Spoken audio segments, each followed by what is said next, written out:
नमस्कार बंधुगण। आज श्रीमद् भगवत गीता चैलेंज 31तम दिन यही शरीर क्या हत्या करे नहीं कि निजे हत हुए नहीं बोली भगवान 19तम श्लोक कहले। एथिमध्यरु से हत हुए नहीं बोली 20तम श्लोक कहले, किंतु आज जानिबा ए काहाको हत्या करे नहीं। वेद विनाशिनं नित्यं जयेनामजमव्ययम् कथं स पुरुषः पार्थ कं घातयति हन्तिकम्। अर्थात हे पृथ्वनंदन, जो मनुष्य ये शरीर को अविनाशी नित्य जन्मरहित और अव्यय बोली जाने से किपरि काहाको मारिबो और किपरि काहाको मराइबो। शरीर रे 6टी विकार हुए, उत्पन्न हेबा, सत्तावान देखाजिबा, बदलिबा, बढ़िबा, क्षय हेबा और विनाश हेबा। भगवान एही श्लोक रे कहउछन्ति जे एही शरीर उक्त 6 विकार रहित, अर्थात शरीर उत्पन्न हुए नहीं, उत्पन्न होई विकार युक्त हुए नहीं, एहा बदले नहीं, एहा बढ़े नहीं, एहा क्षीण हुए नहीं एवं एहा मरे नहीं। शरीर उत्पन्न हेला परी एही शरीर केबे हेले उत्पन्न हेउ नहीं, एहा शाश्वत।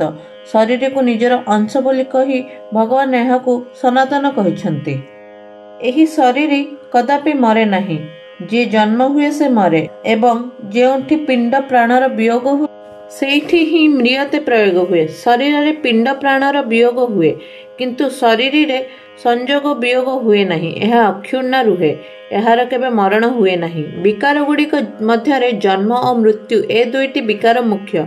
एणु भगवान शरीर को विकार रहित बोली 2 थर कहिसंती। यथा एहाकू प्रथमे न जायते कहिले, पुनश्च एहाकू अजह कहिले एवं जहाकू न म्रियते कहिले पुनश्च ताहाकू न हन्यते हन्यमाने शरीरे कहिले। एही अविनाशी नित्य तत्व केबे उत्पन्न होई पुनश्च हुए नहीं, अर्थात यह स्वतः निर्विकार। जेपरी गर्भ संचार हेला परे शिशुर सत्ता हुए, सही गर्भ को न आसीबा पर्यंत तार सत्ता केही मानि पारे नहीं जे एक शिशु। तात्पर्य हेला संचार हेबा पर जाई शिशुर सत्ता हुए, कारण सही विकारी सत्तार आदि और अंत अछि, किंतु एही नित्य तत्वर सत्ता स्वतः सिद्ध और निर्विकार। एही अविकारी सत्तार आदि और अंत नहीं। एही शरीर केबे जन्म हुए नहीं, तेणु एहाको अजह अर्थात जन्म रहित कुहा जाइछि। एही शरीर चिरस्थायी, तेणु केबे एहार अवक्षय हुए नहीं। अस्थायी और अनित्य वस्तुरे ही अवक्षय हुए। अधा परमायु बीतिला पर शरीर क्षय हबारे लागे, बल और इंद्रिय मानकर शक्ति कमिबाकू लागे। एही भली शरीर इंद्रिय अंतकरण इत्यादि अवक्षय हुए, किंतु शरीर अवक्षय हुए नहीं। एही नित्य तत्व रे केबे तिले मात्र भी न्यूनता आसे नहीं। एही नित्य तत्व निरंतर एक रूप और एक प्रकार रुहे। एथिरे अवस्थार परिवर्तन हुए नहीं, अर्थात एहा केबे बदले नहीं, बदलिबार योग्यता एथिरे नहीं। एही अविनाशी तत्व पुराण बा पुरातन अर्थात अनादि अटे। एही तत्व एते पुरातन जे एहा केबे सृष्टि होई नहीं। उत्पन्नशील वस्तु गुड़िक क्षेत्र रे देखा जाए जे जे वस्तु पूर्ण हो जाए ताहा आउ वर्धित हुए नहीं, बरं नष्ट हेबाकू लागे, किंतु एहा तो अनुत्पन्न तत्व। एथिरे बुद्धि रूपक विकार संभव किपरि? केवल उत्पन्नशील वस्तुरे ही बुद्धि रूपक विकार हुए। एही नित्य तत्व रे विकार हुए नहीं।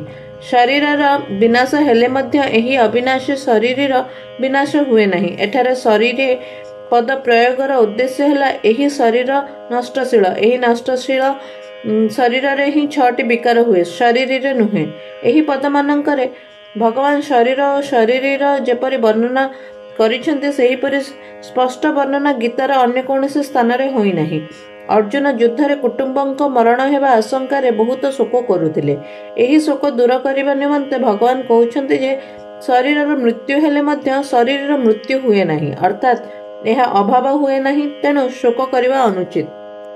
आमर बा स्वयंर ओ शरीरर स्वभाव संपूर्ण भिन्न। आमे शरीर सहित लिप्त नहु कि जड़ित नहु, शरीर आम सहित लिप्त नुहे कि जड़ित नुहे। एणु शरीर न रहिले मध्य आमर कौनसी क्षति हेब नाही। आज पर्यंत आमे अनेक शरीर धारण करी छाड़ी सारलानी, हेले आम सत्तारे कौनसी पार्थक्य आसीछि कि? आमर किछि क्षति होइछि कि? आमे यथावत रहिछे। सेहीपरि एही शरीर नष्ट होई गेले मध्य आमे यथावत रहिबा।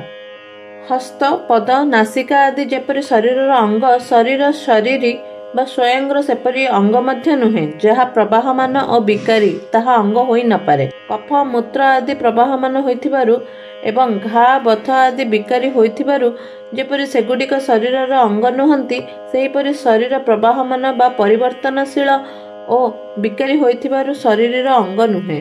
ଜୟ ଜଗନ୍ନାଥ।